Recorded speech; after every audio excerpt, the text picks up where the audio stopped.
Hey, my name's Daria. Barbie's the best franchise out there, and you're listening to Fifth Period. Also, June sucks. Thank you.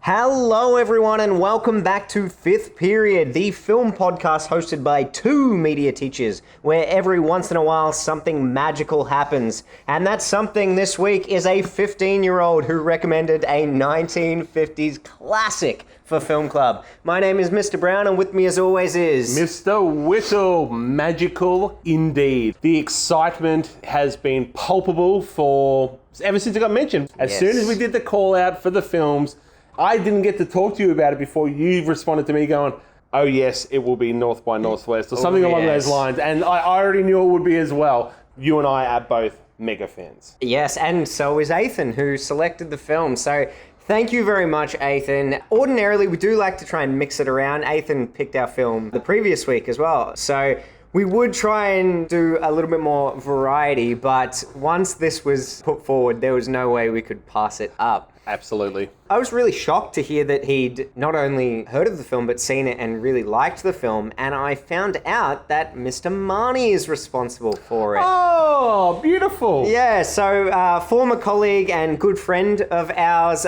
previous teacher at our school here, and apparently he showed his class a few years back now and Ethan just loved it. So that's great. I love that his legacy lives on even though he is retired. He's not, I was going to say no longer with us. He is with us. Yes. Well, every couple of months we catch up with Mr. Marnie. But yes, awesome stuff. We've been dying to have him on the podcast too, so maybe in the coming holiday period we could get him on for a special guest appearance. Well, the Marnie Awards are coming up as well. That's They're not true. too far away. Our school's Marnie Awards, where the best media products get showcased and awarded accordingly.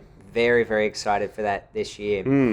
If you are new to the podcast too, like and subscribe if you do like what you hear. Also, if you are a returning podcast listener and you still haven't subscribed, please make sure you do hit that button. It does help you guys to stay up to date with stuff that we are releasing, but it also helps out us a little bit as well. If nothing else, it helps our ego as well to know that there are people getting on board with our awesome podcast. Yeah, wow. Yeah. When you describe it as an awesome podcast. Not just awesome. Yeah, maybe our ego doesn't need that much help. That's right. I suspect our discussion today, since we are huge fans of North by Northwest, will be quite a lengthy one. Plus, we have our student appreciation and regular weekly watches and tantalising trailer segments. So if you do want to skip ahead to anything for today, guys, I will leave time codes in the description below. We will be slightly disappointed if people skip the main feature, though. Yeah. Ethan told me it's not uncommon for him to do that and go to the other segments. For Ethan to skip them. Only because sometimes he hasn't had a chance to see the films and he really wants to listen to the podcast, so he doesn't want to spoil them for himself. But if nothing else, if we sprinkle the banter that's targeted at various students throughout the main feature,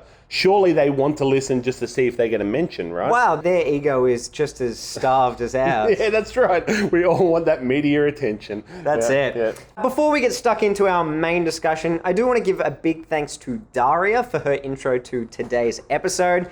So much to address here. Firstly, with the release of the new Barbie film fast approaching, Daria has been persistently encouraging us to go back and watch one of the old Barbie animated films. Now, she's mentioned it to me, but she seems far more determined to get you to watch it, Wits. She has been very passionate about me entering into the entire Barbie-verse, making it aware that if I want to go and really get the full experience of the upcoming Greta Gerwig film, I do have to go back and watch all preceding Barbie films.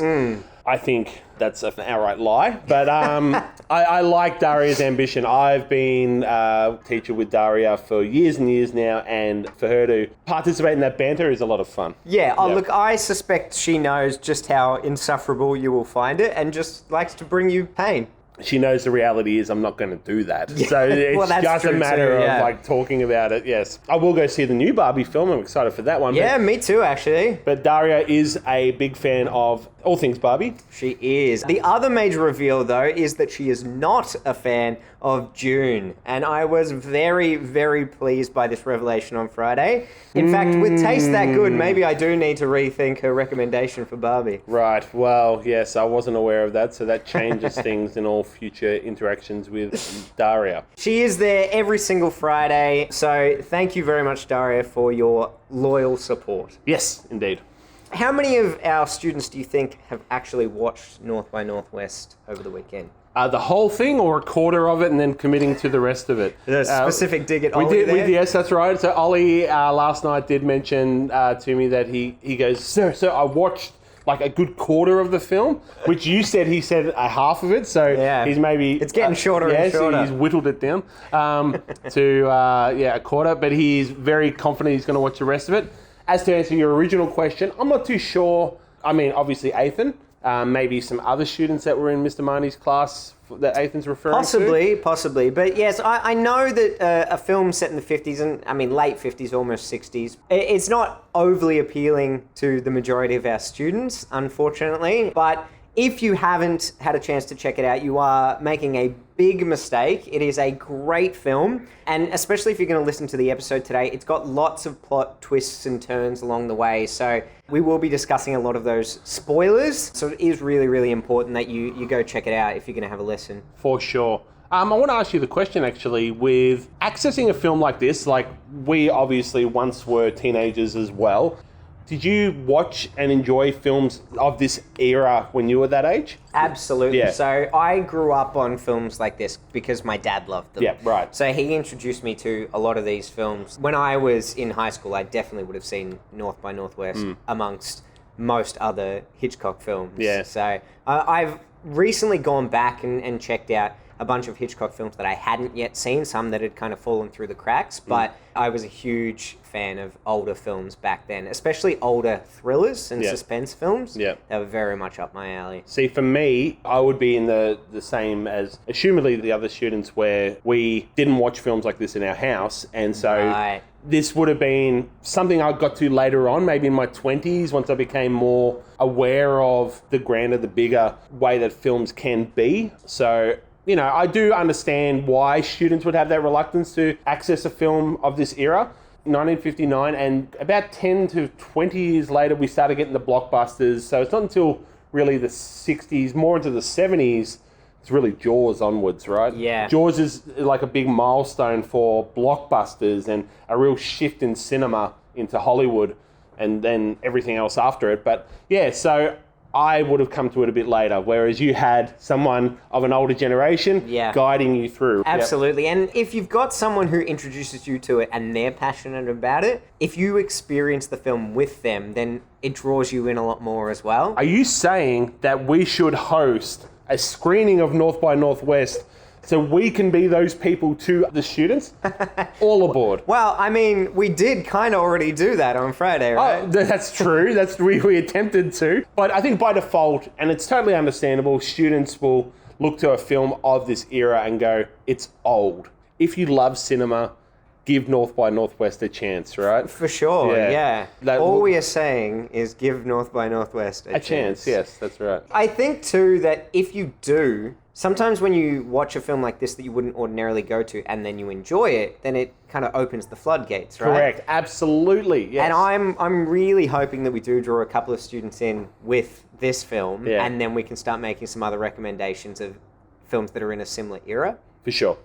You said you would like to kind of kick things off today with a discussion of Hitchcock in general before we dive into our main feature. So many would argue that Hitchcock is the father of modern cinema in a variety of ways. If you know your history of cinema, Hitchcock, I've written down the numbers here just to get it exactly correct, but over 51 years of directing films, his first one being in 1925, his last one being in 1976, he directed 55 films. Right. Over 51 years, 55 films. Do the math, people. That's more than one film a year. Now, on top of that, in the last 10 years of his career, he only did them every 4 or so years. So there were years there where he was making 3 or 4 films a year.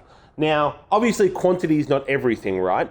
But we know through film history that over the time, like the early era of the talkies, so movies moved out of the silent era, and he did do a few silent films, but then he was part of that shift into sound being in cinema, and then he really took it by the reins, and as a filmmaker, a director, an auteur, experimented. Common knowledge around film language. He created it. He brought it in. That's like making up words, like Shakespeare. He's the equivalent of Shakespeare to cinema. Yeah, for sure. Yeah. And I'm so glad you brought up the fact that he experimented with films, because you watch 3-4 of his films and they are all so different in the way that he approached them. Have you seen Rope? Rope's one of my favorites. I love Rope. Yep. 3 or 4 cuts in the entire film. Can you just imagine doing that, and the pressure that would be on your actors, the pressure that would be on your camera operator in order to pull that off? Yep. Someone stuffs up a line and you go, oh God, we've got to go back half an hour and reshoot that. It's incredible. It's a play. That's essentially what they were doing, putting on a play. Absolutely, because not only is it a few cuts, like very minimal cuts, it's also within the one room. One set, yeah. Yeah. So that's a really great example of A, Hitchcock's experimentation, but B, how you can simplify a production and still make a beautiful, engaging, captivating film. I did a tally when I was looking through his back catalogue. I thought I'd seen more films of his than I actually have. Okay, right. There's many that we know the titles of. So if I was to say to you, he's made 55 films, you'd probably easily be able to list 20 or 30 of them, right? That sounds like my Friday afternoon. The list's on your whiteboard, yeah? But for me, I'd only actually seen 9 of them. Okay, right. Yeah. Whereas I assume you're up a bit more than 9. But probably not that much more. You're a bit more of a fan of general suspense and thriller stuff. That's so you're very like, true. whereas for me, if it wasn't Hitchcock, I probably wouldn't be drawn to these films as much. He has a way of making films that if you love cinema and you know what objectively is good as well as subjectively, you can't look away. Like when a Hitchcock film's on, you know it's Hitchcock. Yeah, that's very, very true. Ranked amongst my favorites, I love Dial M for Murder. So before we start that, one thing at Mr. Brown's house, guys, on his wall in his kitchen, he has a set of 4 frames of Alfred Hitchcock movie posters. Now, they're not just any posters, though. Mr. Brown has designed these himself. I did, yeah. So that they aesthetically look pleasing in his house, but they're your 4 favorites on the wall, right? They are my 4 favorites. That's very true. So Dial M for Murder is one of the 4? It's not, actually. So that's a runner-up to the top 4. That is a runner-up, right. yeah. Yes. I was just building that suspense. Right, yes. But no, my 4 favorites are North by Northwest, Vertigo, Psycho, and Rear Window. Rear Window. So those would A, be the 4 that are most popular, but B, they're popular for a reason. They're the best. Those 4, I would agree, are the best 4. For me... The Birds is also quite high in terms of really well-known Hitchcock films. Yeah. So there's a run there that he did. So Rear Window came out in 1955. So this is 30 years after he'd made his directorial debut. He finally releases Rear Window, which really then is acclaimed, like properly acclaimed, and rightly so. For sure, yeah. That film, like again, looking to Rope, which was a few years prior to Rear Window. Rear Window has a very limited setting as well, right? Anyone who knows the film, or has at least watched the Simpsons episode. I was going to say, if you're a student, you're probably going to recognize it more as the episode of The Simpsons where Bart breaks his leg. Maybe we should spend more time with Bart. He's becoming isolated and weird. Rear Window is a limited set, and obviously someone looking at their rear window. And yeah, I don't want to reveal too much, because if you haven't seen it, go see Rear Window, plus go see North by Northwest, plus go see Vertigo, which... Vertigo's your favorite? Vertigo is my favorite. Mine too. Yeah. So. As we watched North by Northwest this week, I was like, why do I like Vertigo more? And it's just a little bit darker. Like it's got these darker undertones. It's visually captivating, but so is North by Northwest. And there's things I like about North by Northwest more than any other one. The Man Who Knew Too Much is one of my favorites as well. That's a very good one. It's a really strong film. But yeah, North by Northwest starts a run of 3 really popular films of Alfred Hitchcock. So it went North by Northwest in 59. Then Psycho? Then Vertigo, then Psycho. Vertigo, then Psycho. But Vertigo was not a winner at the time. Like they didn't like the crowds didn't like it. I still think it gets mixed opinions. I think that it could potentially be hit or miss depending on your audience. Like It's quite different. I think it does take a select audience to fully get it. Yep. And then those were more your thrillers and your suspense. And then obviously Psycho and then The Birds thereafter also had suspense and thriller aspects, but they were more into the horror realm. Yeah. We could talk for ages and ages about Hitchcock's entire catalogue because, I've seen quite a few, and North by Northwest, revisiting it with a critical lens for this podcast has made me want to go and view a bunch of other stuff as well. Use this as a platform for me to go and do some deeper cuts. We're going to be hearing all about Hitchcock in the Weekly Watchers Weekly Watchers for now Hitchcock for months to come. Yep. All right, let's jump not straight in. We took quite the detour, but let's jump into North by Northwest. Now, I must say, I was very excited to start this film, and as soon as I press play on it, and you hear that main theme,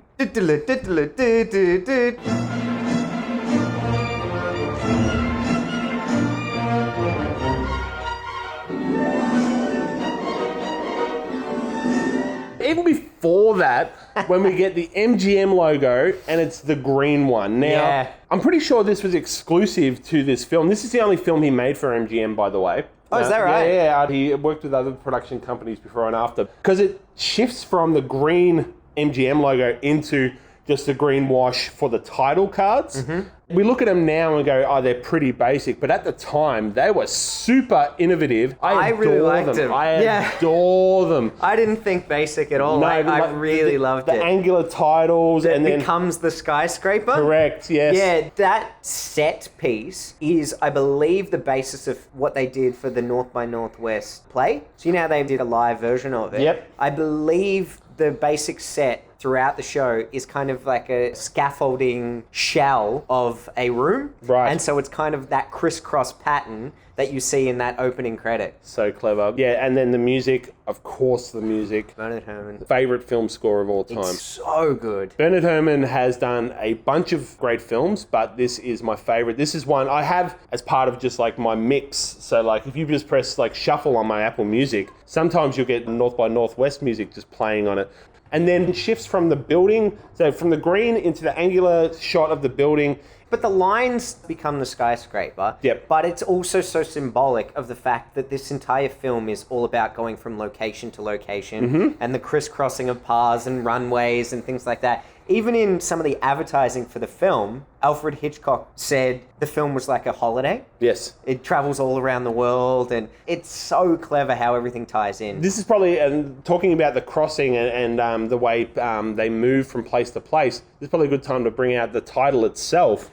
There's a bit of conjecture as to what the title means. Some people say it's a quote from Hamlet they pulled out, but then the writer, Ernest Lehman, he has said it was just a working title that got kept from the film. So Hitchcock, when he did interviews about North by Northwest, he was like, oh yes, it's a quote from Hamlet, and yes, it means this, but it also means a point on the compass that is inachievable. He's trying to add mystery to it, but like, there's no actual literal reference to North by Northwest in the film. It's just a title that is kind of suitable. But thinking about North by Northwest and the compass, it does have that angular cross that the skyscraper depicts. Yeah. I noticed quite early on, it puts a disclaimer up about the events in the film being completely fictional. Yes. Do you think anyone thought that Roger Thornhill was the secret hero of the Cold War?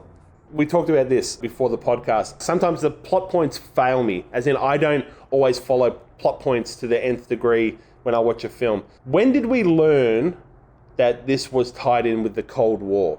At what point in the film is that mentioned or referenced? Because I didn't pick it up till quite towards the end. Right. So, mentioned explicitly after Cary Grant gets shot at Mount Rushmore. Yes, so that's where I picked it up. Yep. Yeah, but I guess it's a general assumption, knowing the setting, that the US government was heavily tied in. Like, that was a top priority for them at that time. Absolutely. Like, last week we spoke Iron Giant, and I mentioned the Cold War as well. Yep, and the assumption, totally on board with that. But I was just wondering if I'd missed a explicit reference earlier than that one. I think a lot of details about the film are left purposely vague. Yeah. And there's a couple of specific references to that. But you even mentioned to me about the fact that sometimes you have trouble following certain plot points as you're going through. So I had like specific moments in my notes as I was going through being like, all right, so this is when we learn this bit of information which ties into this. So I'll be interested to get your opinion on it as we go through. Cary Grant actually admitted that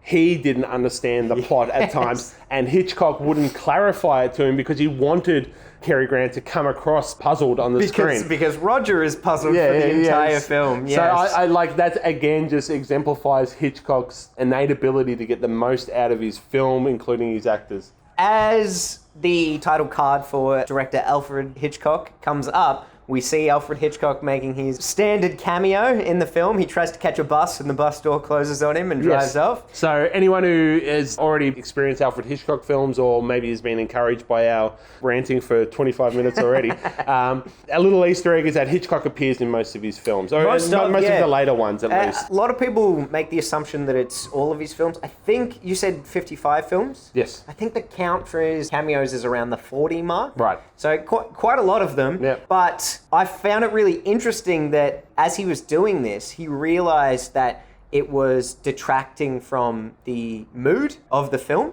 Because people were looking for the cameos, they would then be pulled out of the world. And so he decided to make his cameos quite obvious and quite early on in the film so that he could kind of get it out of the way and then people could just focus on the actual narrative, which is a really interesting detail. Anyway, we have now gotten to the end of talking about the credits. Yeah, I know. Writing notes last night, and I thought to myself, we're about 5 minutes in, and I've got pages and pages of notes. We'll speed things up as we go through, but there's so much rich storytelling right at the beginning of the film. We're introduced to Roger talking to his secretary, Maggie. I really like how he's halfway through a sentence, he's rattling off all of the really important information. We're instantly sucked into this world, and what a busy life he has. Busy, and he is very much what the title of the TV show Mad Men come from. It comes from Madison Avenue advertising agents, and that's what he is. So he's really the embodiment of a madman, if you know that show. And yeah, he's just a million miles an hour in terms of his banter and getting things done, his chatter, and wanting to make sure that Maggie gets everything done that she needs to get done. He's a little bit deceptive. He steals the cab. Under the guise that he's with a very sick woman. Just foreshadows the themes of deception that are throughout the entire film. Yeah, he's a quick talker, a quick actor in terms of getting things done so that he gets what he needs. So we're provided a flawed character. We don't have a pure protagonist within the first 30 seconds to a minute of meeting him. Yeah, and it also kind of sets you up for how fast-paced the film's going to be as well. There's lots of things that you have to keep track of, and so you're like, all right, I'm in. I need to be paying attention to what's going on. So the stuff that you learn about his character too is you get that charm instantly from him and that sense of wit. Even when he's in the cab and he's like, do I look heavy-ish? Leave a note on my desk, think thin. I wanted to get to your office earlier this morning and just put things thin on the desk, but... You and I both, after we watched this film, we looked at a short 40-minute documentary on it as well. Yes. Which, in the documentary, they mentioned that originally they were considering Jimmy Stewart in the role of Roger. If you are a fan of Hitchcock, you know he has appeared in quite a lot. I think he's in 4 separate Hitchcock films. But had he played Roger, it would have completely changed. Like, he's witty in his own right, but it's a very different type of wit to how Cary Grant plays it. Like, I can't imagine him in this role just, I'm not George Kaplan, he's George Kaplan. Yeah, you're George Kaplan. He's a very different type of like bumbly kind of character. Yeah, and he works for the right film. So he is your main character in Rear Window, he's your main character in Vertigo, and like we've already said, we love those 2 films. Well, this is a cinch. Here, I look up, I look down. But I would agree for North by Northwest, and Hitchcock agrees as well. This is a bit of an anecdote where Hitchcock actually had already got Cary Grant in mind, but he had been speaking to James Stewart about the role, and James Stewart assumed that he was going to get it. And Hitchcock didn't want to offend him, so he actually waited to have production commence until Stewart was already engaged with another film, and so he had to turn it down when he Hitchcock offered it to him. Hitchcock will say stuff in his interviews that maybe he's embellishing a little bit because he is an A-grade publicist. He's a madman in his own right for his own products. I thought that was a cool little story. That is. I enjoy that a lot. As I think about it, it's amazing that they pull off this balance with Cary Grant's character, with Roger, where he is making mistakes throughout the entire film. He doesn't know what's going on. He's really confused. And yet he's still charming the entire time. Like, that is a hard balance to pull off. Yep. He nails it. So yes, he goes to his meeting, told his secretary to call his mother, but realizes she won't be able to reach him at the location. And it's this plot point that sets all of the events in motion. I love that this is one thing occurring, the domino effect of the timing of it all. Like, it's really great writing. Mistaken identity through calling over the waiter or whatever you'd call him at the same time, and then that camera movement. Yeah, it's like he's trying to send this telegram to the bellboy. His meeting is at the Plaza Hotel, which is actually a really important detail. Hitchcock was brilliant at making sure that he'd thought every plot point through and made sure everything lined up. So the fact that his meeting is at the Plaza Hotel is actually super important because George Kaplan is staying at the Plaza Hotel, or believed to be staying at the Plaza Hotel. So that's why the lackeys are there, and then they've obviously put out this message for Kaplan to be called, and unfortunately, Roger happens to put his hand up at the same time and click towards the bellboy, and so they're under the assumption he is Kaplan, and everything goes from there. In the documentary too, that they mentioned that Cary Grant actually had a room at the Plaza while they were filming there. Yes, and that's why Hitchcock didn't give active direction when Grant walked through the reception. It's like, oh, he's walked through that corridor a million times. I don't need to tell him how to walk through a corridor. I'm really enjoying this. It's not great, but like, you know, I think it's good. I think it's good. Yeah. But yeah, there were just such fun little extra details, because I thought I knew a lot about the making of this film just in general. Like, I'd read stuff before, anecdotal conversations, that sort of stuff, but there were just some really fun details along the way that I'd never heard before. The fact that Cary Grant used to charge 15 cents to sign autographs, like that sort of stuff is just really, really funny. Yeah. So yes, they do that awesome tracking shot to show that the two cronies have seen him. Yep. It is really good visual storytelling because it tells us that they now think he is Kaplan without having to do any expositional dialogue. Yep. There's no pointless dialogue in this film. More often than not, when there's a lot of really wordy scenes, it's just characters making conversation. It doesn't actually directly impact the storyline, which is really great. It's another thing that Tarantino is really good at. Yep. So they grab him, and this is when he starts to seem really like kind of bumbly and what's going on, and he's confused. He says, wait a minute, what's this supposed to be? But like when they're holding him, it's just, his confusion is very, very amusing. Hey, wait a minute, what's that supposed to be? What are you talking about? Go where? Who are you? Oh, come on, fellas. What is this, a joke or something? He gets pulled along into the plot, as we, the audience, do as well, because we're confused. We don't know what's going on. Yeah. And so a lot of the times they get you to, as an audience member, really empathize with him as a character. He's in the cab and he's just having a one-sided conversation. He's asking him all these questions, they're not answering, and then he sort of answers them himself. Yes. Don't tell me where we're going. Surprise me. They're going to think I'm awfully rude. Couldn't we stop off at a drugstore for a moment so that I could explain I'm being kidnapped? Once he's not getting the answers that he wants, he attempts to open the door, and then he realizes, and therefore tells us, the audience, that it is locked. Just that delivery of that line. He just looks at them and goes, locked.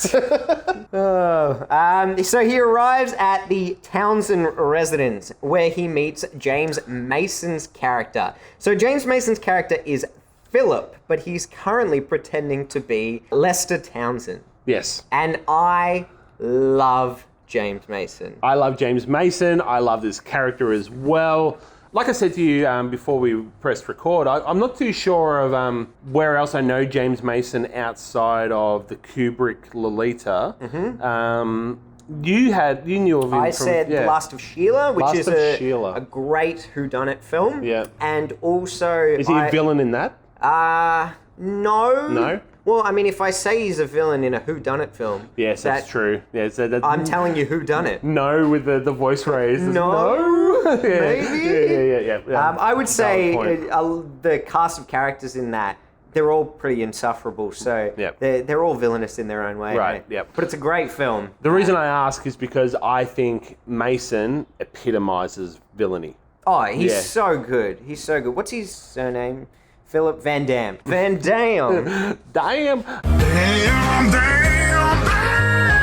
So, like, in case we weren't already aware that he's the villain when he enters the room, Mason's character Draws the blinds. draws the blinds. He's Yeah. like, in case you're not already aware I'm a villain, I'm going to make the room dark. So- Yeah. And it's really cool because he closed the blinds and then there's this awesome tracking shot as he moves around the room turning on all the lamps. Yes, and so, like, we, again, are in the position of Thornhill because he's sizing up Mason. He's trying to work out what's going on, who Mason is. Now, the reason I keep saying Mason as opposed to his character's name is, like you said, Thornhill originally thinks he's Townsend. And we, the audience, are meant to believe that for quite some time as well. sure, yeah. We eventually find out he's Van Damme, but, yeah, it's not... So you pronounced it wrong. Oh. Damn! We don't find out until the UN scene that he isn't Townsend. There were two major things of symbol that I noticed in this sequence. The turning the lamps on because he thinks he's finally discovered Kaplan, this person that's tailing him, this Yes. spy that's onto him. And so he's kind of bringing him into the light. But also just classic symbolism in the costuming. All the villains in this sequence wear black suits, and then Cary Grant's in a light grey suit. Yep. Just to show that very obvious contrast between good and bad. Not only are we introduced to Mason as the main sinister individual in that room, one of his other cronies, I don't know. Leonard? Leonard. Leonard's kind of like his right-hand man as opposed to his cronies. Who is played by one Landau. Is it Martin Landau? It is Martin Landau, yeah, yes. who his character in this is awesome. He's very, very good. Love Leonard. Yeah. I think all the characters in this, even like little side characters that come in and out, we'll get to Roger's mother, really fun people that come in for a scene or two and then leave again. Yes. And they were all super engrossing. Like, Hitchcock's character work was always very, very strong. So once Townsend / Van Damme, and Leonard are in the room, Hitchcock moves to a really high camera angle. Yeah. And this room already felt claustrophobic, but in case you, the audience, weren't feeling it for Roger at this point, Hitchcock really makes you feel that way by moving to that high camera angle. Just feels trapped in the there. trapped nature of it, Yeah. absolutely, yeah. But yes, he realizes they've abducted him by mistake, but despite explaining it, they don't believe they have done that. They rattle off a bunch of information about Kaplan, which again, I thought was so clever because they're kind of doing it as a bragging about how much they've discovered on him. Yes. But it's so important that they do that so that they are setting up Roger with that information in order for him to be on the case for the rest of the film. There's that as well, and also for giving a real thorough setup of Van Damme being deceived. So there's real layers to that information. So many layers. yeah. And I love, he says this great line. So you see, there's very little sense in maintaining this fiction that you're deceiving us anymore than we're deceiving you, Mr. Kemper. And it's just so great because in those moments, both of them are deceiving each other. That line itself could be analogous to what the film is doing, right? Yeah, really good one. Yeah, yep. They load him up with bourbon once he refuses to cooperate. Now, with that, wouldn't it have just been easier to pour the bottle down his throat? Why do they have to pour it it in into a glass, glass yeah. and then, like, you know, the bottle's got the thinner neck. You could just guzzle that down his throat, right? And as we find out in the later scene, they spilt it all over the couch. I know, so must have been putting it in the glass. So if only I'd been there. Yeah.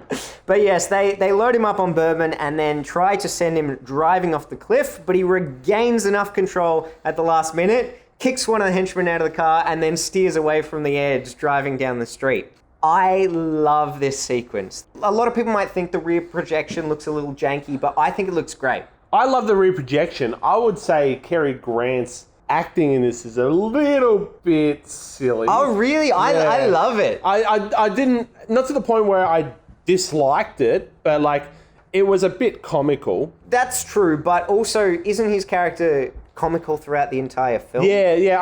I think it's consistent for how he acts in, say, the next sequence. True. He kind of comes to after first being put in the car and then kind of realizes what's happening enough to push the crony out and then like start driving himself. Yeah, it's quite amusing. And then we obviously have the police chase him and then the 3-car pile up and yeah.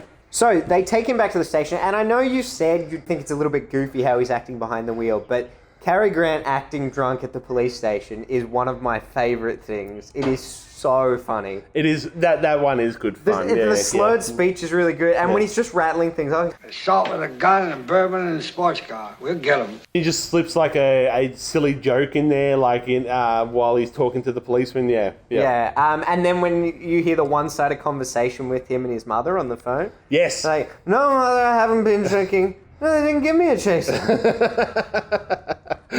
And he's with Sergeant Klinger. Do you know what Sergeant Klinger's first name is? No. Sergeant Emil. Emil? Emil, of course. No, I don't believe it either. But this was probably the sequence where I started to notice more sustained camera shots. Yes. So there's this whole sequence where he's on the phone to his mother, and then it goes out and he starts talking to his lawyer. And for a while, it's all the one camera shot. Oh, right, I didn't notice. It's not that uncommon to have more sustained, longer camera shots in a film back in the 50s. But it really speaks to how engaging the story is, that it doesn't rely on quick, fast cuts in order to make it seem more interesting. Yes. You're just engrossed in the world and the performances. Yep. I did notice throughout the whole film, and you bring it up now, Hitchcock's use of camera movement is really strong. He takes you in and out and about a room and moves, and it really keeps you with the momentum of the film. So yeah, I have noticed that as well. The other thing I noticed about Hitchcock's camera work is quite often he'll profile characters with a short depth of field, so the background is super blurry, so that Cary Grant or someone will really stand out, and it makes for such a picturesque frame. It just looks stunning, and like it happens more so when Eva Marie Saint comes in. She gets sort of this like Vaseline on the lens. Is not uncommon for Hitchcock to do. Yeah, the short depth of field allowed for these beautiful shots to be taken as well of characters, and yeah, Hitchcock wants you to pay attention. He went into a production knowing exactly what he was going to execute. Yeah. Yeah. The results speak for themselves. Correct. Absolutely. So the next day he sobers up and he takes the detective, his mother, and the lawyer back to Townsend's house. Now, did you recognize his lawyer? Yes. So that's Edward Platt, is the actor who plays his lawyer, the chief from I was Get really Smart. hoping you'd get it wrong so I could say, missed it by that much. Oh, sorry. But yeah, a younger chief as well. So this is Get Smart TV show from somewhere in the 60s. It was definitely after this film. Very, very amusing show. Yeah, very, very fun. Very Mel Brooks-esque comedy, but good fun. That was Edward Platt. And then his mother is someone interesting as well. Not so much about who the actor was, but the fact that when I looked at her, I'm like, how is this woman the mother of Roger Thornhill / Cary Grant? Wow, the actress, Jessie Royce Landis, is but 8 years older than him. What's funny, though, is that in all the interviews she did, she claimed to be the same age as him. Yeah. So it wasn't until... that was rumored for a long time. And even on that documentary we watched, the making of, hosted by Eva Marie Saint, she said that, what's the name of the actress? Jessie Royce Landis. She said in the documentary that she was only a year older. So this information about actually being 8 years older didn't come out until like the last couple of decades. Yeah, and look, we've discussed it many times before, but especially back in that era, Hollywood was a very different thing for men and women. Absolutely. So Cary Grant at the time of this film was 55 years old, which is, getting on a little bit in terms of being a leading man on a film. This was his last one with Hitchcock. With Hitchcock, yes. Yes. Obviously not his last. Certainly, yeah. Yeah, so we haven't even talked about the fact that there's another film of his that you love. But there's a good segue to it later on. Right, cool, I'll leave it. But yeah, so at the time of making this film, he's 55 years old. The actress who plays his mother is 63. Yeah, and it's visually apparent that this woman could not have realistically conceived a man who's... No. No. Yeah. Obviously, Eva Marie Saint, too, was 35. Yes. So you're looking at that, like 20 years difference between the love interest, but only 8 years difference between the woman that's supposed to be playing his mother. Correct. But yeah, the one thing that I do really like about the mother's character in this sequence, obviously it makes it look like Roger's going crazy, like there's no spilt liquor on the couch, the cabinet's filled with books instead of booze.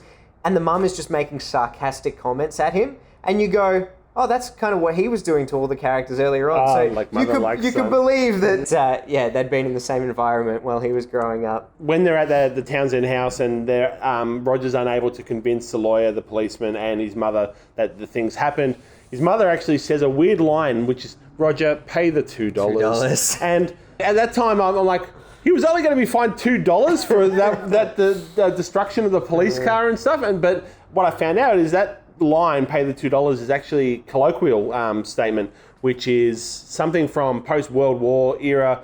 There was something that happened, but then it was later used in a movie where the fine at the time was $2, but someone went and argued it insistently.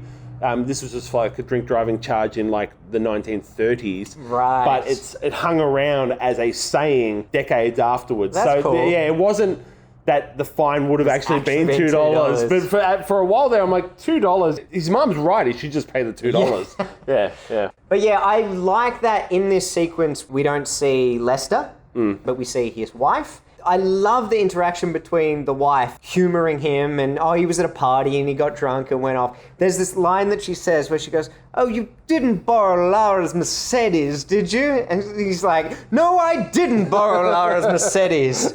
You didn't borrow Laura's Mercedes. No, I didn't borrow Laura's Mercedes. It's just like he's getting so irate about it. It's fantastic. I love it. He leaves because he hasn't been able to convince them. Not going to let it go, obviously. He goes to the Plaza Hotel where he was told by Mason the previous night that he was staying. Now, are you George telling me Kaplan this was because staying. you knew that this would be a plot point that I had missed? Because I had written down the note, how did he Thornhill know? come to Kaplan at the hotel realization? I may have suspected that you might have been a little confused That at this one point. stood out to me as like, how did he know to go there for Kaplan? Yeah. Like, did he work it out that the bellboy had called out? But no, obviously Mason had told him. Please keep your questions coming because I've got answers to all of them. Sure. And I love that he clarifies with his mum that it's not housebreaking, it's just hotel breaking. There's a difference. So the maid mistakes him for Kaplan and he starts to wonder if he looks like Kaplan. But of course, she's never met Kaplan. She just assumes it's him because he's going into the room. I like that they keep referring to him as Kaplan as well. Like He starts referring to himself as Kaplan at points. And like it's really setting in that confusion for him, the character, as to what's going on, and for us as well. Like, who is Kaplan? How is Thornhill Kaplan?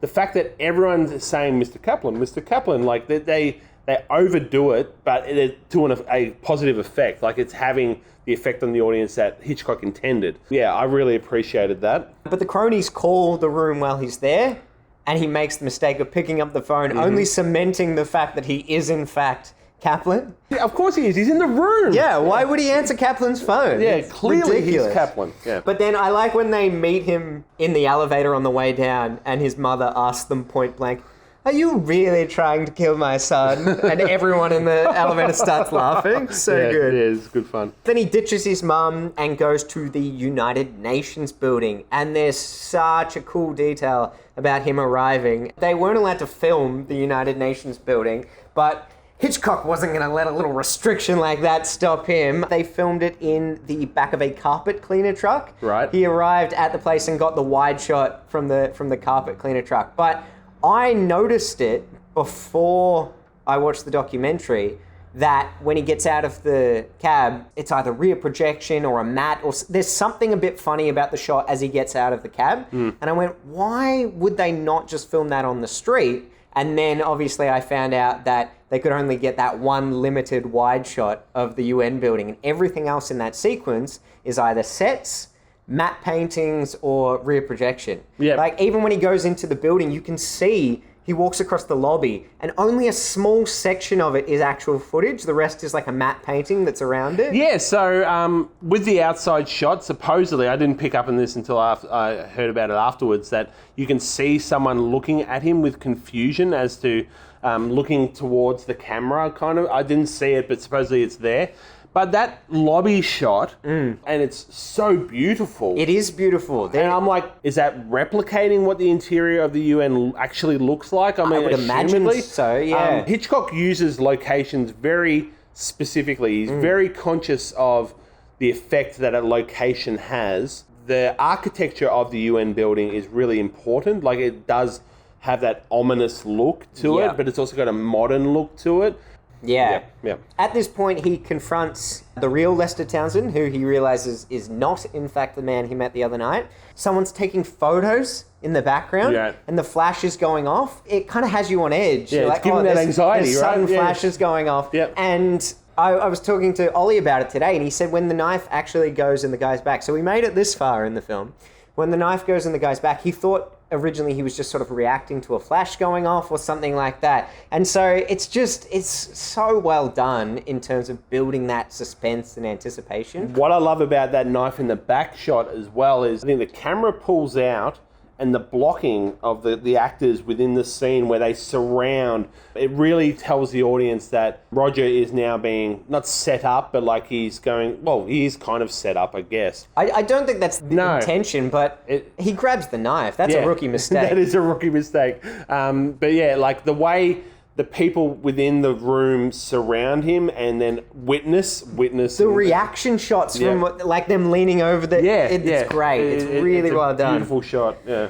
But we get another matte painting as he exits the UN building. It's kind of like a bird's eye shot. Oh, it's beautiful. So good. Like there's this minuscule figure running away from the scene, and there's really high bird's eye, which Hitchcock loves those kinds of shots. We see them in Vertigo and stuff like that as well. But the UN scene is one of my favorites in the film. Yeah.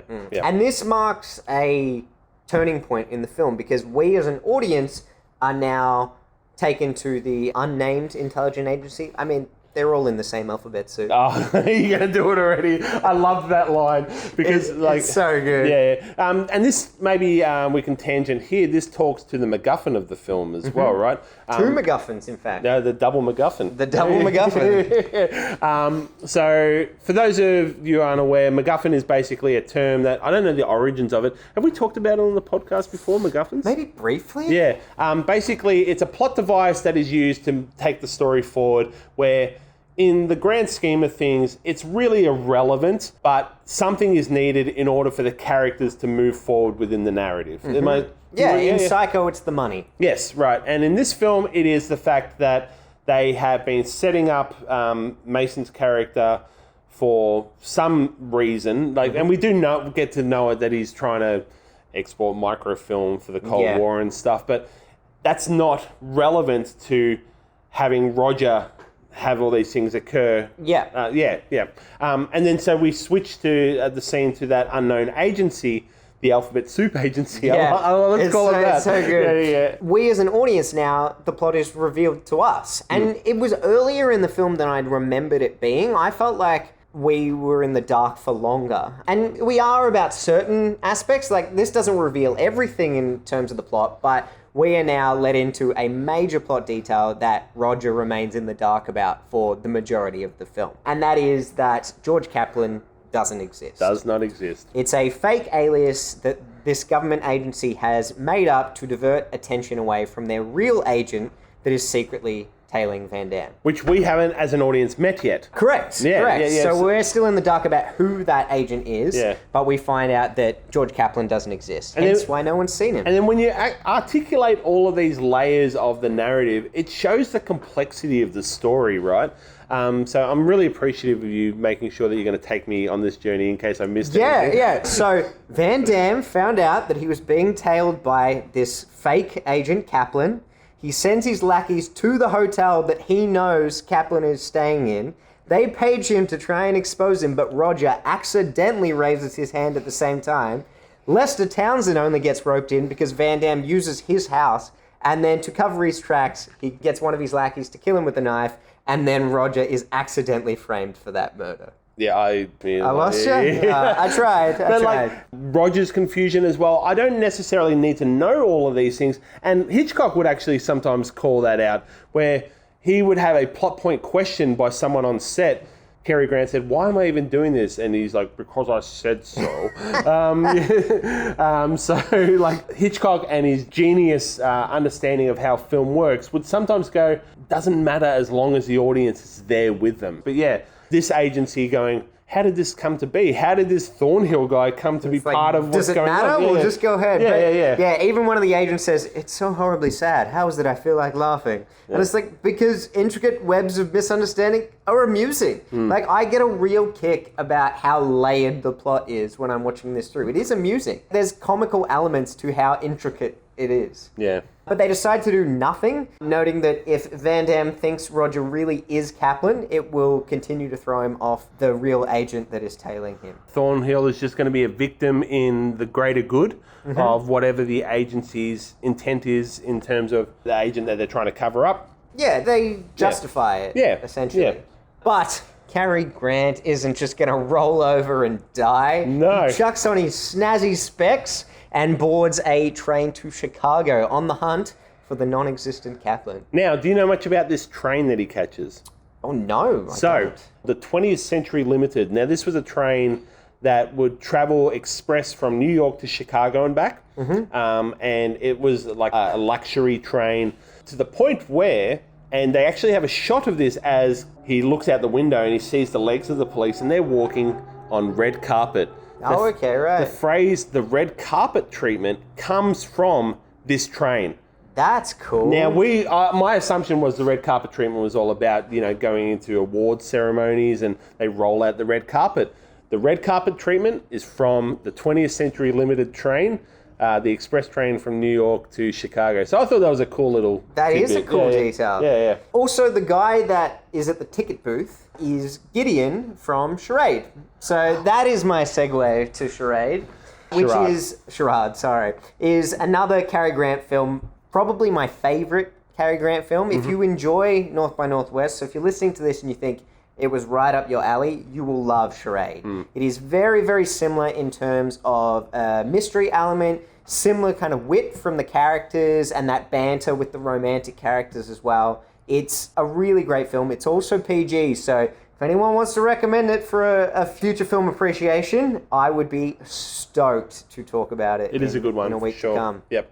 He has his meet cute with Eve. He does indeed. Now, after they first meet, Roger and Eve sit down and have some food. Well, they get to order the food at least. He orders the brook trout. It's a little trouty, but quite good.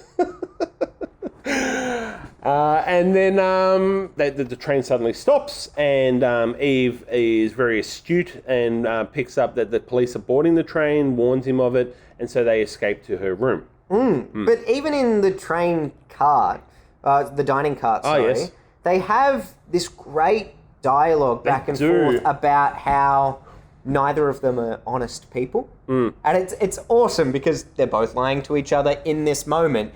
And the only thing that they're being upfront about is the fact that they're liars. Yes. It's really, really good dialogue. What do you think of this pickup line? The moment I meet an attractive woman, I have to stop pretending I have no desire to make love to her. Well, I won't comment on that. But I'll kind of indirectly comment on it. I did say before that there was a trivia bit. If you pay attention, there's a line that Eva Marie Saint, who plays a character of Eve, delivers, and it looked a bit out of sorts in terms of what the audio was to the lip sync. And the documentary reveals that her original line was, "I never make love on an empty stomach." Now, just remember, these people met, 15 minutes ago? So that was kind of seen a bit forward. They're only one day away from proposing. Well, there's that as well. So the studio said, no, we can't have a line as direct as that. So Eva Marie Saint came in and they changed the line to, "I can't discuss love on an empty stomach."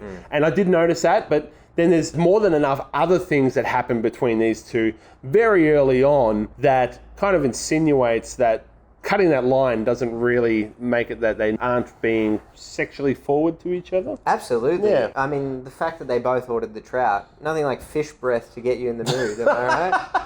I never picked up. Well, they don't end up getting to eat it anyway. That's true. Well, he doesn't. She's already had hers. Oh, that's right. Yes. But I love how he says the word lure in this moment. He says, "What do you do besides lure men to their doom?" Tell me, what do you do besides lure men to their doom on the 20th Century Limited? What I loved about this scene as well, and the movement into the train, is the shift of tone in the film. So this does allow for a bit more of a lightheartedness. We're about 25, 30 minutes into the film at this point, and it's been a lot coming at us. It's been really tense and suspenseful. And then when we just get a bit of a breathing space, I mean, Roger eventually gets some breathing space. He doesn't get it when he's up in the room. That's true. He's packed in like a sardine. But this whole interaction between them, we've spoken about Noir before many times on the podcast, and it feels very reminiscent of the femme fatale type character. Someone who, she's sort of 2 steps ahead of him. She asked for him to be seated there, but she also is using her charm to lure him in. And it's really well done. Like, in this era, you did have these strong female characters who, even though they're sexualized, they're using their sexuality as a weapon to manipulate the men. Yes. Like, he's just a bumbling fool going along for the ride, but she's the one that knows exactly what's going on and is playing both sides. Jeez, doesn't he get bitter about it later on when he finds out? Oh, he has some snide comments to come from Roger. Yes. Anyway, yeah. But as you said, she hides him in her carriage. Ordinarily, in scenes of an intimate nature, Hitchcock likes to circle the camera around the characters to make it feel even more intimate, like they're in an enclosed space. But because they were already in an enclosed space, he kept the camera still, and he actually gets them, while they're kissing, to turn. It's brilliant. It is brilliant, yeah. Really, really good.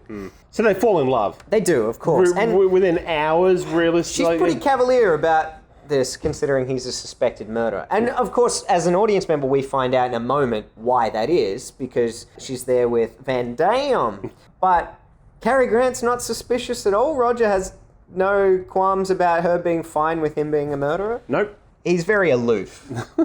Did you notice the cool transition where the camera goes through the wall of the train?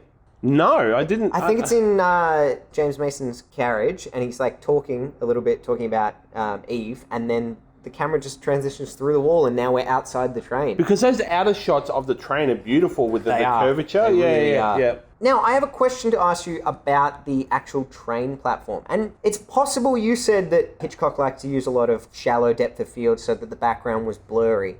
There was a very distinct difference between some of those shots on the train platform and others. So there was some where it was quite clearly they were there on location on the platform, but there were other close-up 2 shots of them talking and walking along that it looked like perhaps they were in like a studio, maybe with rear projection behind them. Most likely, because at this stage, Hitchcock is quite a popular figure, and as is Cary Grant, and Eve Marie Saint, even in her own right, she was popular from On the Waterfront. Yeah, I feel like filming on location all of these shots would have been challenging for them without having a million people in the crowd looking, gawking what's going on kind of thing. Yeah. As I said, it's not something that took me out of the film, not something I've ever really noticed before, but because I had seen this so many times, I was looking for new details because I knew we were going to be talking about it today. Yeah. It was just something I picked up on. Yep. And I think it's because it cuts back and forth between a point of view shot of Cary Grant walking on the platform,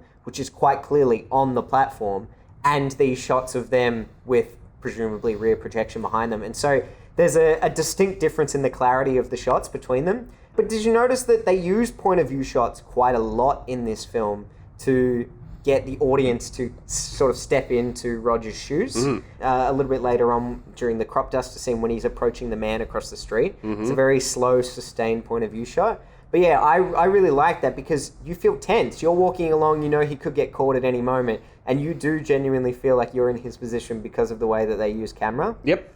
He shaves with the teeny tiny razor. It's a fun gag. It is a teeny tiny razor. And then Eve claims she got onto Kaplan talking on the phone booth. Yes. Now, Hitchcock found it really hard to move on from this sequence because Eve is actually talking to Leonard on the phone, who's in another phone booth a couple doors down. Yes, yep. And he found it really hard to rationalize to himself, not to an audience, but to himself, how would Leonard know the phone number in this other phone booth? It's in a city he's not in much. How does he just know this number? And he couldn't move on from the sequence until he logically rationalized it to himself. Right. He's that obsessed with the details in the film that he can't just sort of let things go. And it's not something they ever give an explanation for in the film, but he had to find an explanation for it for himself in order to be able to move on. So interesting, because that's contradictory to the point I made before, where he would let things go. He lets things go for other people. Yes. He can't let them go for himself. But yes, Eve claims she has gotten onto Kaplan and that he is going to meet Roger in an isolated location. Cue the most iconic scene of the film. Absolutely, it is the crop duster scene. Yet another one that The Simpsons have ripped off. It has a flashback of all of the things that have scared her from flying, and she's running in the cornfield away from the plane. This is what a cornfield looks like, honey.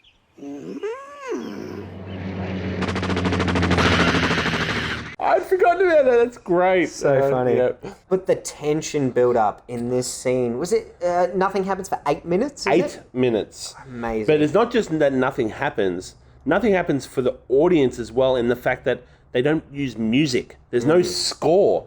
We are in a silent field, and it's that beautiful opening, establishing shot of the bus pulling up at the crossroads, and then Roger getting out. It's like he's minuscule, and it shows how far away he is from the city, and just like really isolated. But you couldn't get away with how suspenseful this scene is if they hadn't presented us with just enough information to know he's in danger. Eve has just claimed that she's spoken to Kaplan and that he's going to meet him in this location. Yep. And we know that Eve is working with Van Damme. So we know as soon as someone comes, his life is in danger. And so every single person that comes through this scene, whether it's a passing car or the guy that gets dropped off for the bus or whatever it is, we think, is this it? Is he gonna, Are they going to get him? The tension build is immense, It for is sure. a masterclass in suspense. Yep. But yeah, that's when you get that point of view shot of him slowly walking across the street to this guy. Yep. He asks the guy if he's Kaplan. Can't say I am, because I ain't. But then the guy he's talking to is like, oh, that's weird. Crop duster, dusting where there ain't no crops. Yep. And it's like, here we go. Yeah. This is such an iconic scene. They do this in the live stage version of the show as well. Of course they do. How could you go without it? But they do it in, funnily enough, a very similar way. They use rear projection on stage, which is how they did all of the close-up shots of him diving away from the plane. There was other shots in the film where you could notice the rear projection. I think they did a really good job around this. Like, there was particular shots where I'm like, oh, that one would be rear projection. But some of them, I'm like, it feels like he's there. The one, I would claim it to be the most iconic shot of the film. I think it was on a lot of the posters, where he runs and then as he takes the dive, he kicks his leg up behind him. That running shot looks real. Yeah. 100% real, Yeah. but it isn't. Yeah. They were very, very clever about how they shot it. And obviously they were on location for certain shots, but once it starts getting to a plane coming down and almost taking Cary Grant out, they can't really do that. Somehow this crop duster is also a gunner plane. Now, like, I don't know whether there was a bit of like, we'll just let it be. But my understanding is that a crop duster plane would just be built to dust crops. And then this one's also got a back gunner on it. But who knows? Maybe it's a separate piece of machinery that they've just brought in the plane with them. But it serves the purpose of making Roger run to the fields. That they planted for the film. Yeah, that's cool tidbit as well. He flags down a truck, and then after all that, the plane just nosedives straight into the truck.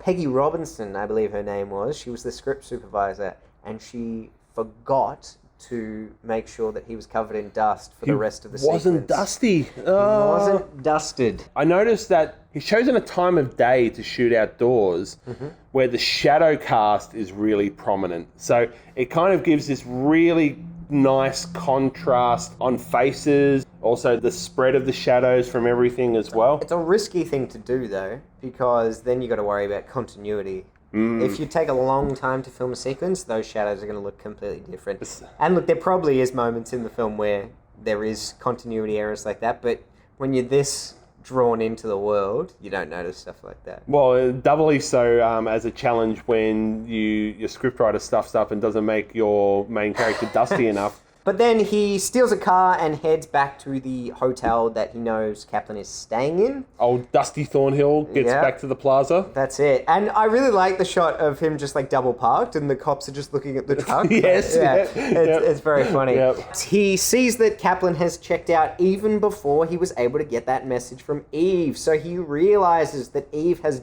duped him and tried to have him killed off. What a terrible plan for her to stay at that same hotel. And what an absolute coincidence for her to be walking through the lobby just as he's realised that as well. I'm like, that's a convenient little bit of the story. And you know what really distracts in that scene as to that kind of convenient plot point is that dress that she's wearing. Oh, it's beautiful. Oh, that dress is just the roses. But like, what I love it as being symbolic of, we are now in a position of seeing Eve as potentially sinister, like she's caught up in it. So she's wearing black and red. Yeah, that Amber Alert kind of thing going on. Well, the Red Alert, She acts happy to see him, but he is not buying it this time. And I love the line he says, "Wouldn't it be nice if my problems and your plans were somehow connected?" Yes. Like, it's so good. He doesn't have the forethought to be more coy and clever about it in terms of trying to find out more information because he's a little bit petty. He sort of is alluding to her already screwing him over. Yes. Because, I mean, he's not in this business. He's just a man. Maybe I will take a shower. And then he's whistling in that scene. Now, what was he whistling? Do you know what the tune was? He was whistling Singing in the Rain, which is kind of nice and punny for, I'm in the shower, so I'm going to whistle Singing in the Rain. He then comes back out when Eve leaves the room. Then he does the old pencil shading on the notepad to see what the note was that Eve wrote on the... It's pretty clever. Wrote down as a note. The address of the auction? Correct. Yeah. Yes.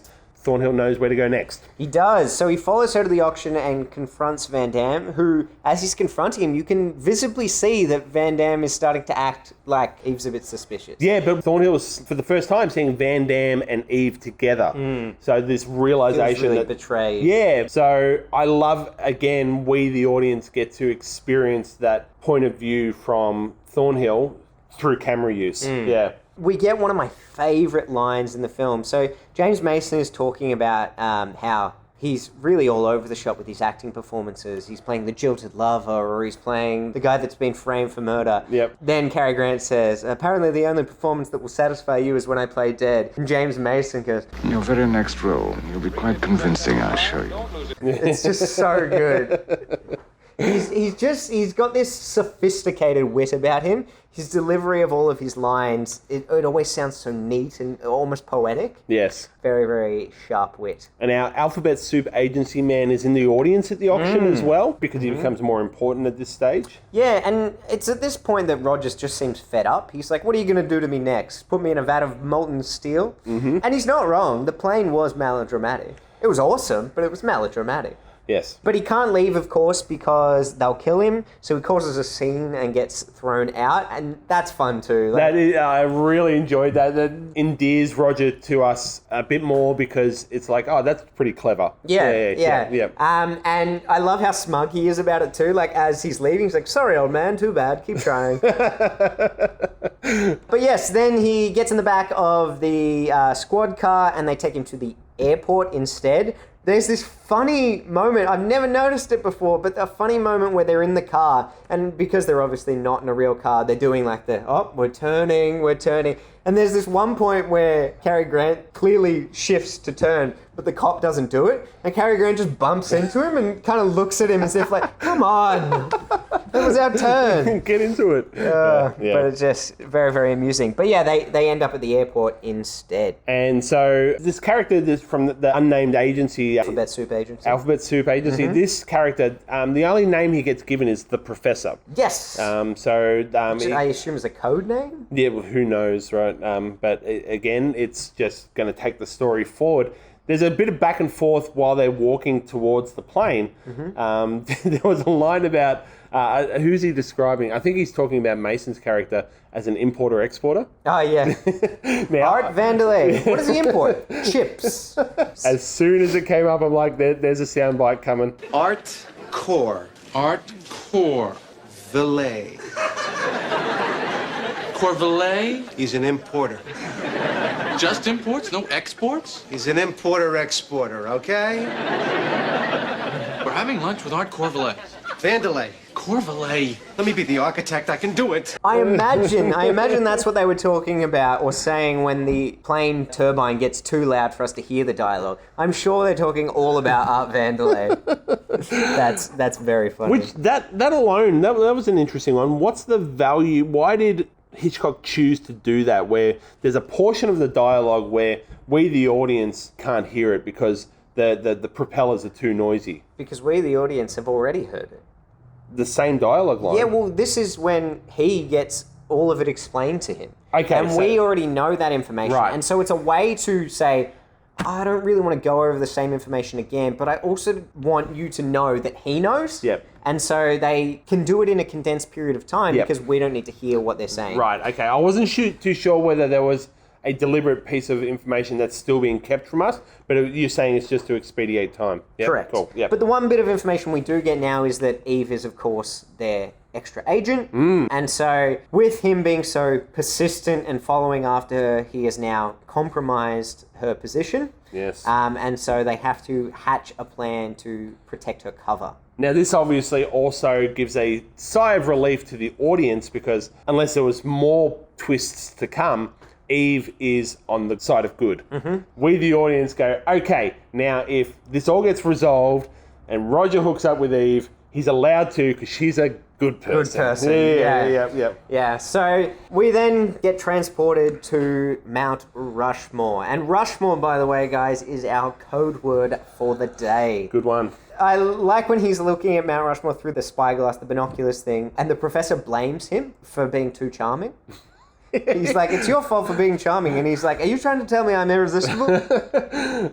Yes. But yes, in the cafe at the bottom of Mount Rushmore, this was certainly not one I needed the documentary to tell me. The mistake. I didn't notice it until the documentary. Yeah, no, I know what you're referring to now, but it wasn't until the doco told me. I'm not saying I discovered it all on my own watching the film, but my dad would have told me about it when we were growing up. It's a great one. It's really good. Nobody knows what we're talking about at the moment, but in this film, they stage a fake shooting where Eve has to shoot Roger to make it look like she is still on the side of Van Damme. And right before she shoots him, she takes out the gun, but quite subtly, no one in the cafe knows that she's just taken out a gun. But there's an extra in the background, a little kid who brings up his hands to cover his ears, presumably because they've done the take multiple times and it was getting a bit loud for him. Yep. So the kid was so on top of what was to come next that he anticipated the gunshot. One extra detail that I did get from the documentary, though, was Eva Marie Saint going, I don't know why they used that take. Yes, yeah. So presumably they'd done it time and time again. There were plenty they could have chosen, but this is also one of those things where years later, continuity errors and mistakes like that get pointed out. But at the time, no one's looking for things like that. No. These days, everyone pokes holes in anything. And I find things like that charming. For sure. Yeah, that's great. Yeah. They rendezvous in the forest. Is it a forest, though? Well, it's quite clearly shot in a studio, but it looks nice. It's a really beautiful shot with it's very symmetrical with all the exact same trees. Those tall, thin pines. But the way the car pulls up and then the other car pulls up, I really like the framing of that shot. But yeah, it was quite clearly on a soundstage. Yeah, but they do their goodbye, and you get the classic old school movie type kiss where they just smush their faces together. Yeah. It's very, very reminiscent of this kind of era of film. And this is also the explicit reference to the Cold War comes in this scene as well. Yep. Yes. Roger finds out that she's going to actually be going on the plane with Van Damme. He gets knocked out and detained so that he can't jeopardize the greater mission. Yes. So then he wakes up in a hospital, isn't it? It's very like close to. They didn't go far from Mount Rushmore, so they're still in Rapid City. And then he decides to escape. Mm-hmm. Then he goes out that window, and then he comes into the room with the woman, and she's like, "Stop!" And then she puts on her glasses and sees how... Stop. Now, is he that handsome that would just happen to him? Maybe. When you hear Eva Marie Saint talking about working with him, she's like, he is very charming. Oh, wow. But I love the noise he makes. I'm definitely putting that soundbite in. You go, yeah, that's a good one. So funny. Yep. He then heads to the house. Did you say Rapid City? I don't know much about geography and locations. Is there a correlation between Rushmore and Rapid City? I'm not too sure about moving very that. Quickly. It's South Dakota, Rapid City, South Dakota. And I only know that because they mentioned it in the film. Okay, I wasn't aware of it prior. But certainly if I ever went to America now, I'd have to go to Mount Rushmore to feel like I'm in the film. Oh, yeah, for sure. Yep. But yes, he goes to Van Damme's house. Now, this is one where I don't know how he found out exactly where Van Damme lived. Oh, yes, good point. Like, he just happened to be there, that beautiful house, which is actually not a real house. So again, matte paintings, yeah, right? Yeah. Hitchcock wanted there's a very particular architect at the time that was quite modern. Yeah, Hitchcock couldn't get the house, but he knew what he wanted it to look like. So they used matte paintings and set pieces to really have this grand, at the time, very modern looking house. Yeah. While he's there, he overhears that they know Eve is a spy after Leonard reveals her gun had blanks. This is also when they mention about smuggling the microfilm. I know it's very theatrical and a big surprise moment for Leonard to fire the gun, but as if Eve didn't hear that from just upstairs. She comes out, oh, what was that? Oh, we were wondering that too. Later on, when the gun goes off twice, they're next to a propeller of a plane down the hill. You can clearly hear it's 2 gunshots. Yeah. Why would you even risk it as Leonard? Yes. But I'll overlook it because it's an amazing film. There's a couple of great shots in this scene as well, which assumedly be taken from the upper level where Eve is looking down on Mason. Oh, when he says, oh, we'll dispose of her from a great height over water, and the camera rises up. I love it. Yeah. So good. Yep. I really like how he writes the message on the matchbook. Yeah. But they've introduced us to the matchbook earlier in the film. Like, every single detail has been thought out. So he takes out the handkerchief, and that's monochrome. So he thinks, oh, what about my monochrome matches that I talked about earlier? So, yeah, Hitchcock's just very good at tying everything together. It's just really clever storytelling. Yep. He gets the message to her, but she's still forced to go with them because she doesn't want him to spoil the ruse. Yes, so we as an audience are told that she can't get on that plane. That's what Roger is stopping. As soon as she's on that plane, it's over. And she gets so close, but then the gunshots from the housekeeper. But she was using the same blank gun. And it took him so long to realise that. Yeah, the shadows in that sequence are great too. The housekeeper steps out from the shadows. And it's very, very cool. He comes down the hill in the car. They drive off, but they can't get very far because the gates are closed. So they are forced to detour and run off to Mount Rushmore. What a shame, because it's just unfortunate that it then sets up the greatest chase scene and use of a location that probably ever been committed to film. It is incredible. So a big part of why I love the Mount Rushmore scene is, and this is obviously the main Mount Rushmore scene. We are taken to Mount Rushmore earlier, like 10 minutes earlier in the film, but they come back. But that's not much. No. That's Mount Rushless. Yeah. But this is Mount Rushmore. Well played.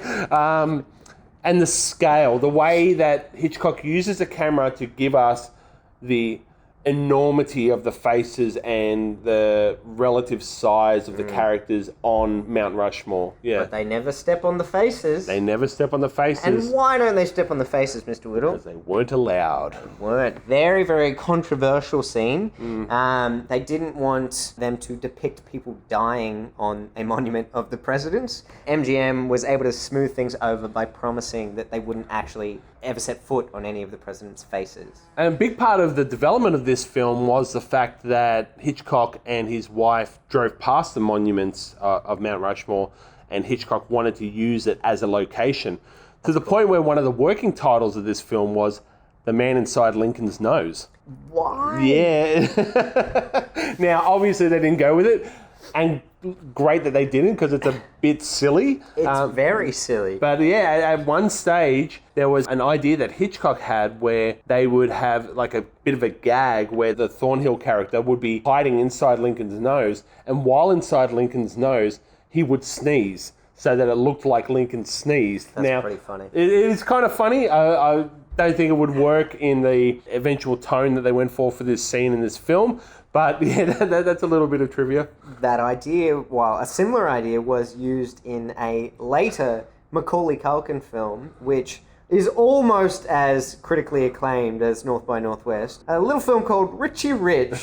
Are you familiar with this film? Oh, I put it up there with North by Northwest. Yeah. But yeah, so in that particular film, they have Mount Rushmore, where it's the faces of their family. And I believe at one point someone is hanging outside the nose of one of the faces of that. Speaking of hanging, we have many characters hanging off Rushmore at various times. Yes, so they actually created quite a lot of sets. I would say they probably constructed the rock sets, but all of the actual heads were scenic paintings in the background. Right, yep. Yeah, it looks incredible. It does. Imagine seeing that on the screen in 1959 for the first time when, we as modern audiences know what CGI can look like, but in 1959, that would have been awe-inspiring. I still find it awe-inspiring. Yeah. As I said, he's proposing now. It's been like a day that they've known each other. Mm-hmm. I mean, that was kind of a thing that just happened in these films, right? Yes. People knew each other for a very short period of time. Maybe it was a thing that just happened in that day. Roger asked Leonard for help, as if Leonard was going to help him. Yeah, that was an odd one. Maybe he was appealing to anything left in Leonard in terms of humanity, like maybe, just maybe, this guy could turn around.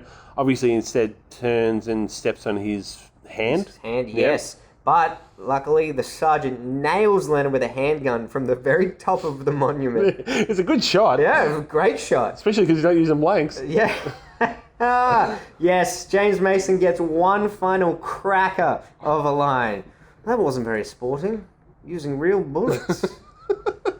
Which obviously shows the audience also that James Mason Van Damme has been caught by the police. Mm-hmm. Van Damme. Yeah. Then all that's left is for Roger to hoist up Eve, and then... Oh, the train goes into a tunnel. Very, very subtle. I don't know if anyone picked up on it, but there's some subtle symbolism in that train going through that tunnel. Like we talked about how, and we've talked about it on the previous podcast, I love a quick wrap-up of a film once we are past the climax scene. No, the climax scene comes after this. Nothing is quicker in terms of a wrap-up than cutting from... Roger's still the protagonist is still pulling up his leading lady out of danger, and then they quickly cut to they're on the train where they first met. Yeah. They're back in the room. They're married now. They're married, and then they're entering the tunnel of love. Well, and that's the point, because we've seen everything we need to see. Why would they linger on him saving her at the end there, or another day where they say goodbye to any of the other characters? Like, it's great that they wrap it up that quickly. I think it's really well done. I would appreciate it if directors who are listening to our podcast right now take it on board and do more of it. And the more critically acclaimed ones do. Well, the up and coming, for sure. And then the final title card comes up, and the satisfaction of having watched one of the greatest films ever made just blankets us. Does. But yeah, what a great choice. I have to thank Ethan again, because I loved it so much. Yes. Let us move on, because we've been talking about this for quite some time. Let us move on to our weekly watches. Weekly watches. Weekly watches. I love you.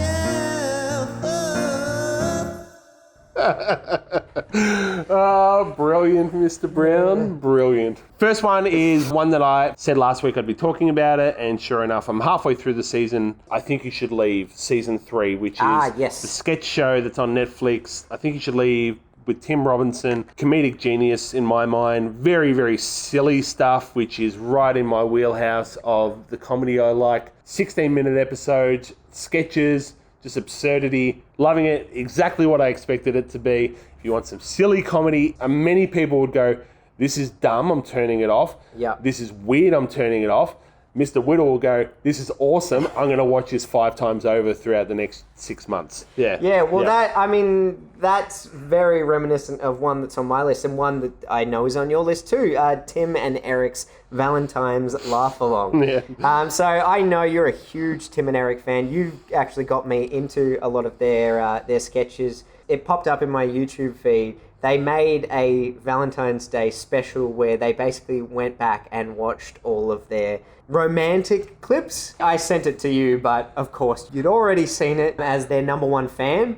It was kind of cool just watching them reflect on their own clips and even talk about how far we've come. The older clips really don't hold up, that sort of stuff. Yep. So Tim and Eric have been a comedy duo, really came into the fore in the early 2000s. They don't do too much together these days, although there is supposedly talk that they're putting something together again. More what'll happen now is that they'll find time every year to kind of do a special like the Valentine's Day one. That's a good one for sure. Yeah, that was a lot of fun. My first official film that I watched this week, if you could call it that, Bait 2012, also known as Bait 3D. This is and I've mentioned on the podcast before how I like good shark films, but I also really like bad shark films, and Bait 3D is a great bad shark film. It's an Australian film. It's about a group of ex-Home and Away stars who all get trapped in a supermarket when a tidal wave comes in and washes 3 sharks into this supermarket. And they are stranded in there with these sharks moving around. And it's just so silly and terrible effects, and the dialogue is bad. I was at my sister's house on Friday night. She recommended it because she was just in the mood for something a bit silly and terrible. And we had a whale of a time with it.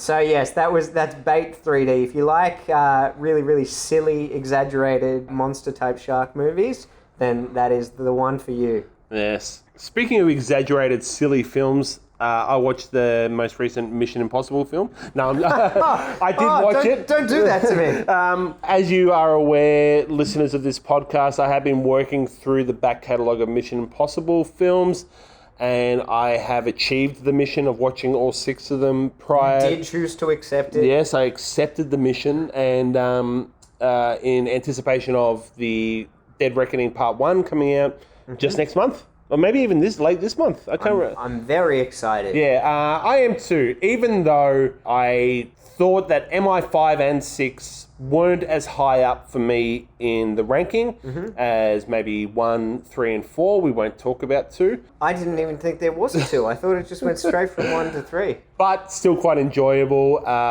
Action galore, which is what you want. So I've wrapped up the watching of the MI back catalogue. Yeah, it's interesting because 6 is ranked amongst, I would say, most people's top films in the franchise. You and I both love the original the best. Yep. But for me, certainly 6 comes in next in terms of my ranking. So yeah, I was quite thrown when you said you didn't enjoy it as much as some of the other ones. Yeah, and I decided that it was a particular way that the director Macquarie goes about the look he gives to his films. It's very modern action, the look of his films, and there's a perfection to it that lacked that grit that 1, 3, and 4 had. But that's not me saying I didn't enjoy the film, Javier. Like I know what's coming for me, because he says steadfastly that 6 is his favourite, and it's quite good. It's just not up there for me as much as 1, 3, and 4. It's pretty funny that the director changes on every one of the films, but now they've finally locked in a director that's here to stay, and that's the direction you don't like. Well, Very unfortunate for you. What's interesting is that Tom Cruise first worked with Macquarie on Jack Reacher, and then he transitioned. Macquarie then got the job for 5 and 6, and Did then you do Jack Reacher 2? Never Stop, Never Stopping? and then he gets to do Dead Reckoning 1 and 2 as well. So I don't know whether he's just one of Cruise's mates. Cruise likes working with him. It's all Cruise Productions. So Yeah, Control. Cruise Control indeed. Another film I'm going to quickly get out of the way that I watched was a very poor film for me that I watched for students called The Merger. It's an Australian film, and I feel like if anyone's listening to this, namely Riley listening to this, he's going to be angry at me because I remember Riley saying he's a big fan of this film. I believe he even recommended this film for Film Club, maybe in term 1. But I'm sorry, Riles, I did not like this film. You're going to get him all riled up. I thought this film was pretty weak. I'm always lenient with Australian cinema. I do know that we don't have as much money to throw at things. So I'm like, all right, just bear that in mind. And, we're not working in the Hollywood system. So be a bit, fair. But this film just didn't hit it for me. So that was The Merger. My next film is Spider-Man Across the Spider-Verse. Now, this was only released at the end of last week, so I'm, of course, not going to go into any spoilers about the film, but it was great. I've heard lots of people say that they thought it was better than the first film. I'm undecided, but even the fact that it's close to the first film is probably a pretty good sign for people, because the first one received such high praise from everybody. I don't know anyone that doesn't like the first film. So it was really, really good. There's some fun cameos and details and Easter eggs and things like that. But there's also just some really nice storytelling and some heart in the film as well. Great voice cast again. One thing I will say is that I watched a lot of the advertising in the lead up to it, and I think I regret that. I feel like there weren't as many twists and turns and surprises, especially in regards to the central narrative, that I would have gotten had I not looked at all of that advertising. Yep. It certainly didn't ruin the experience for me, but I feel like I would have had even more appreciation for it if I hadn't been as diligent with watching all of the trailers and things that came out along the way. I will certainly be getting to the cinemas to see that one. It probably will wait a week or two. I'm a fan of getting to a cinema that is a bit quieter. Was the cinema packed for you? Yeah. Yeah. Super packed. So this film's going to be out in cinemas for quite a few weeks, I would imagine, because it's insanely popular. Last one for me was a documentary that I watched prior to watching North by Northwest, which was H is for Hitchcock. So I wanted to really be prepared for this now nearly 2-hour-long podcast, have a bit of backstory around Hitchcock, and just find out some stuff that I didn't already know. This was a 1999 documentary that Universal Studios released about Hitchcock, and it's very comprehensive. I found a free stream of it on YouTube, so if anyone wants to check it out, it's a good one. What did you say it's called? H is for Hitchcock. Of course. Yep. Very comprehensive if you want to know his history. Awesome. I'll just briefly mention I'm still watching The Walking Dead. I mentioned it last week. I've now reached the point that I got up to the first time I tried to watch The Walking Dead, and I'm starting to remember why I stopped watching The Walking Dead. It's becoming tiresome now. Right, yes. I will persist with it a little bit further, see how it goes, but you do get to a point where you go, I feel like it's more of the same, or if you're following particular characters and they get killed off, you think, why am I watching it anymore? That sort of thing. Mm-hmm. But the other one that I watched was I started Barry, which you're a huge Barry fan, as am I, but I'd been holding off on watching this season until it had all been released. Which it has been now. It has now, and episodes. I watched the first couple of episodes, and I'm fully engrossed. I really like how the characters have evolved over the series, and I think that this final season does a really great job of getting them to reflect on their own journeys and set them up for how they're going to be for the rest of this season. Yep. Barry in particular, you go through stages of he's a really sympathetic character, and then at other times you kind of go, maybe his morals aren't all that good. I mean, it's about a hitman, so how good can his morals be? But it's really interesting seeing his relationship with NoHo Hanks. So I'm very keen to give you my final thoughts on that once I finish it off. I am very, very keen to hear your final thoughts. I've already spoken with one, Ms. Pashubek, is a big fan of the show, and she's finished up the series. And yeah, we had a very good conversation around how the series ended. So keen to have that one with you as well. We should move into Tantalising Trailers, which bit of a surprise this week. After the brand new jingle for Weekly Watchers came in last week, you and I were racking our brains trying to come up with a song. And you said, oh, well, let's do Changes by David Bowie. And before you even finished the sentence, I went, that's exactly what I was thinking. So as we're talking about it, we haven't recorded it. So this could be a really disappointing, we don't get it done in time kind of intro. But maybe if we do... This is an audio trailer to the jingle for Tantalising Trailers. Yeah, maybe. But if we do miraculously get it done by the time this goes out, insert jingle here. Trailers. Tantalising films. Trailers. Don't know if we will be a fan. How will it be? We'll know in time. Wasn't that fantastic? And then to then bring it down a notch, I only have one. And it looks like it's the same one that's at the top of your list, which is the full trailer that's been released for the upcoming season 6 of Black Mirror, which is dropping in a couple of weeks' time, 2 weeks' time from now. So excited. Yes. The Annie Murphy story in particular looks so good. She's watching Streamberry, which is obviously a piss take of Netflix. Yeah. But an episode comes up and it's her life. Yeah. Amazing. Yeah. I have a feeling we're in for a lot of fun with this season. 5 episodes? Yeah, it's pretty short. There looks like some really good actors have signed up for it. So yeah, Black Mirror season 6 lands on Netflix June 15th, and I am all about it. I am also going to speed through mine. I have one that I think looks good, and I have 3 that I watched in anticipation for this segment. I have no intention of watching the films themselves, but they each had a point I wanted to make. The first one, Bird Box Barcelona. Have you seen Bird Box? The Netflix movie with Sandra Bullock? Yes. Did you like it? I did. Me too. But why would you make another one?